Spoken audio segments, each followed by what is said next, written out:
আসসালামু আলাইকুম। দেখুন, আমাদের এটা একটা 4 চ্যানেলের এনভিআর। আমরা এনভিআরটাতে এন্টার করতে যাই। আমরা যদি এন্টার করি, ডিরেক্টলি এন্টার করতে পারছি, কোনো পাসওয়ার্ড বা কোনো প্যাটার্ন কোনো কিছুই চাচ্ছে না। তো আমাদের কি করণীয়? আমরা এজন্য মেনলি মেনুতে যাব, যাওয়ার পরে আমরা সিস্টেমে যাব, সিস্টেম থেকে জেনারেলের পরে আপনি দেখতে পাচ্ছেন এনাবেল পাসওয়ার্ড প্রোটেকশন।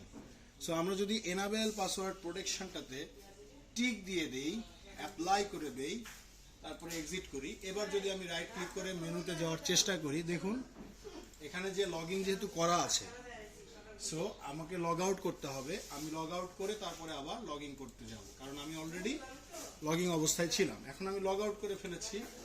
এখন যদি আমি মেনুতে যাওয়ার চেষ্টা করি, দেখুন আমাকে প্যাটার্ন অথবা এন্টার পাসওয়ার্ড, অনেক ক্ষেত্রে এন্টার পাসওয়ার্ড, আমাদের আবার এই জায়গায় পাসওয়ার্ড যে ভুলে গেলে ফরগেট পাসওয়ার্ডে ক্লিক করতে হয়। সো আমরা এভাবেও জিনিসটা কভার আপ করতে পারি। আশা করি বুঝতে